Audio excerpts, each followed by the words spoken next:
Penjualan angsuran adalah penjualan yang dilakukan dengan perjanjian di mana pembayarannya dilaksanakan secara bertahap, yaitu yang pertama, pada saat barang-barang diserahkan kepada pembeli, penjual menerima pembayaran pertama sebagian dari harga penjualan. Yang kedua, sisanya dibayar dalam beberapa kali angsuran. Untuk melindungi kepentingan penjual dari kemungkinan tidak ditepatinya kewajiban-kewajiban oleh pihak pembeli, maka terdapat beberapa bentuk perjanjian atau kontrak penjualan angsuran sebagai berikut. Yang pertama, perjanjian penjualan bersyarat, di mana barang-barang telah diserahkan, tetapi hak atas barang-barang masih berada di tangan penjual sampai seluruhnya pembayaran sudah lunas. Yang kedua, pada saat perjanjian ditandatangani dan pembayaran pertama telah dilakukan, hak milik dapat diserahkan kepada pembeli, tetapi dengan menggadaikan atau menghipotekan untuk bagian harga penjualan yang belum dibayar kepada si penjual. Yang ketiga, hak milik atas barang-barang untuk sementara diserahkan kepada suatu badan sampai pembayaran harga penjualan dilunasi. Setelah pembayaran lunas oleh pembeli, baru terus menyerahkan hak barang-barang itu kepada pembeli. Perjanjian ini dilakukan dengan membuat akta kepercayaan.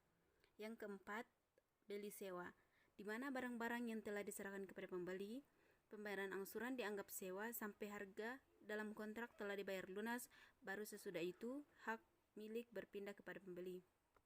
Penjualan angsuran dengan bentuk perjanjian tersebut biasanya dilaksanakan untuk barang-barang tidak bergerak, seperti gedung, tanah, atau aktiva tahan lama lainnya. Untuk mengurangi atau menghindarkan kemungkinan kerugian yang terjadi dalam pemilikan kembali, maka faktor-faktor yang diperhatikan oleh penjual adalah sebagai berikut. Yang pertama, besarnya pembayaran harus cukup untuk menutup semua kemungkinan terjadi penurunan harga barang tersebut dari semula barang baru menjadi barang bekas.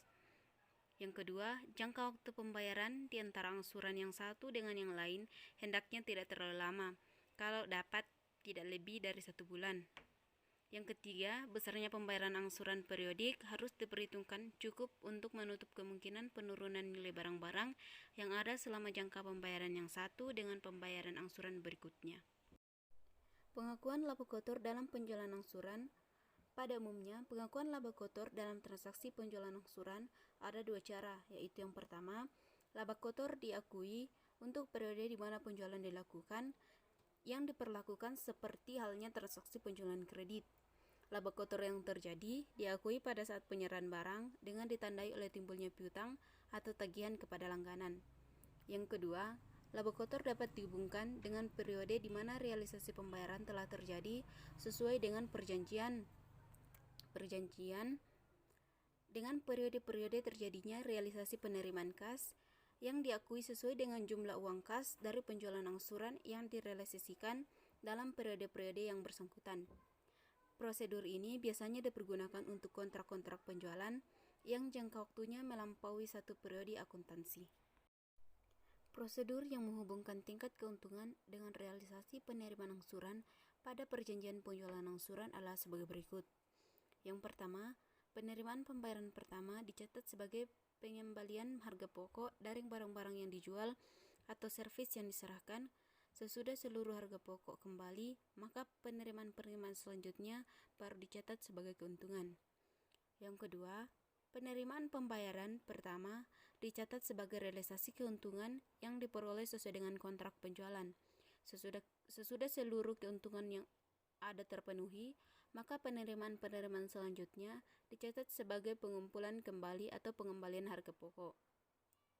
Yang ketiga, setiap penerima pembayaran yang sesuai dengan perjanjian dicatat baik sebagai pengembalian harga pokok maupun sebagai realisasi keuntungan di dalam perbandingan yang sesuai dengan posisi harga pokok dan keuntungan yang terjadi pada saat perjanjian penjualan angsuran ditandatangani.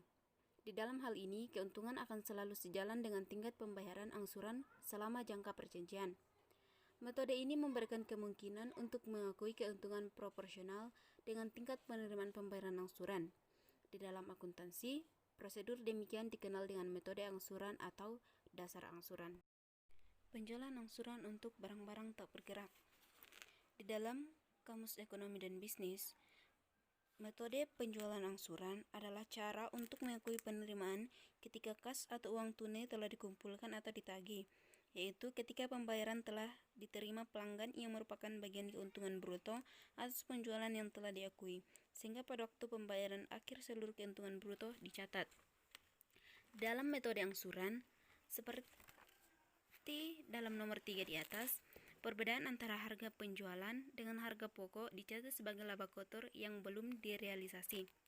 Pada akhir periode, diperhitungkan jumlah keuntungan yang telah direalisasikan, yaitu sebesar persentase laba kotor dikalikan dengan jumlah angsuran yang telah diterima dalam periode yang bersangkutan. Jumlah laba kotor yang direalisasikan ini diakui dengan memindahkan sebagian saldo rekening laba kotor yang belum direalisasi ke dalam rekening realisasi laba kotor. Di dalam contoh 1, PT Sentana, suatu perusahaan yang bergerak dalam bidang jual beli harta tidak bergerak, menjual sebuah rumah kepada Tuan Hartono dengan harga Rp2.500.000. Harga pokok rumah itu menurut pembukuan PT Sentana sebesar Rp1.500.000. Ketentuan yang diatur dalam kontrak penjualan, khususnya yang berhubungan dengan syarat pembayaran adalah sebagai berikut. Pembayaran pertama sebesar Rp500.000. Untuk menjamin keamanan pemilikan rumah tersebut, PT Sentana dan Tuan Hartono setuju untuk menghipotekan rumah tersebut dari Tuan Hartono kepada PT Sentana sebesar Rp2 juta.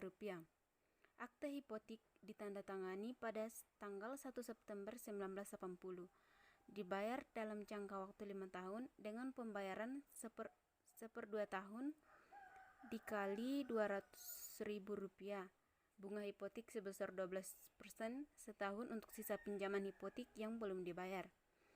Komisi dan biaya-biaya lainnya guna menyelesaikan akte hipotek serta jumlah Rp50.000 telah dibayar tunai oleh PT Sentana angsuran pokok dengan bunga hipotek untuk pertama kali baru akan dilakukan pada tahun 1981. Apabila pembayaran angsuran hipotek dari Tuan Hartono dapat diterima sesuai dengan perjanjian yang ada, maka kedua metode pengakuan laba kotor atas transaksi penjualan angsuran tidak berakibat perbedaan jumlah pendapat bunga yang diperoleh dalam setiap tahun bukunya. Akan tetapi, laba rugi bersih yang diakui pada setiap tahun buku di antara kedua metode ini akan tetap berbeda. Apabila laba diakui dalam periode di mana penjualan itu terjadi, maka atas transaksi penjualan rumah itu, PT Sentana akan melaporkan labanya sebesar Rp950.000 dalam tahun buku 1980, dan oleh karenanya tidak ada pengakuan laba untuk masa 5 tahun kemudian saat berakhirnya transaksi tersebut. Di lain pihak, menurut metode angsuran laba penjualan rumah sebesar Rp950.000 akan dianggap direalisasikan sebesar Rp150.000 pada tahun 1980 dan Rp800.000 sisanya akan diakui dalam masa 5 tahun kemudian sesuai dengan jangka waktu penyelesaian transaksi masing-masing sebesar Rp160.000 setiap bulan pada tanggal 31 Desember 1981.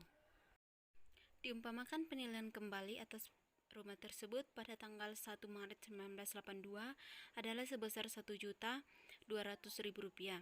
Dengan demikian, pencatatan pada masing-masing metode akan terlihat sebagai berikut. Seperti yang terlihat di layar dalam tabel. Jurnal, yaitu di transaksi, dimiliki kembali rumah yang dibeli Tuan Hartono, dinilai kembali sebesar Rp1.200.000. Hipotek yang berjalan ditarik kembali dengan saldo Rp1.600.000. Laba yang diakui pada periode penjualan rumah sebesar Rp1.200.000. Rugi pemilikan kembali sebesar Rp400.000. Hipoteknya sebesar Rp1.600.000. Laba diakui secara proporsional dengan penerimaan angsuran rumah sebesar Rp1.200.000, laba kotor yang belum direalisasi sebesar Rp640.000, hipotek sebesar Rp1.600.000, laba kepemilikan kembali sebesar Rp240.000. Dalam hal ini pun, perlu kiranya diingat bahwa bunga hipotek yang akan diterima pada akhir 1981 sebesar Rp64.000 harus dicatat sebagai kerugian, sebab pada tahun 1982 sama sekali tidak bisa diterima. Dengan demikian, maka laba tahun 1981 harus dikoreksi kembali. Laba atau rugi pemilikan kembali pada masing-masing metode tersebut di atas dapat dibuktikan dengan perhitungan yang bisa kita lihat di jurnal atau tabel yang ada di layar. Di penjualan angsuran untuk barang-barang bergerak, prosedur akuntansi untuk penjualan barang dengan dagang perjanjian angsuran pada dasarnya lama dengan cara yang berlaku bagi harta tetap atau barang-barang tak bergerak. Dalam mencatat transaksi penjualan, perlu untuk membedakan antara penjualan regular dan penjualan angsuran. Hal ini sangat penting, artinya untuk dapat memberikan data bagi perhitungan laba kotor yang diakui sebagai hasil penerimaan pembayaran piutang dari penjualan angsuran. Penjualan angsuran adalah penjualan yang dibuat dengan kesepakatan bahwa barang atau jasa yang dibeli akan dibayar dalam jumlah-jumlah fraksional selama jangka waktu telah ditentukan. Transaksi dengan suatu harga kontrak yang telah ditentukan dibayar dalam angsuran selama satu jangka waktu tertentu. Perolehan atau kerugian umumnya kena pajak atau dasar pro rata. Untuk memberikan gambaran tentang proses akuntansi dalam penjualan angsuran untuk barang-barang bergerak, diberikan contoh tersebut seperti di bawah ini. PT Karya Bakti menjual barang dagangannya sebagian atas dasar kontrak penjualan angsuran untuk masa kurang lebih 3 tahun di samping penjualan secara kredit sejak beberapa tahun kemarin. Sekian dan terima kasih, semoga bermanfaat untuk kita semua.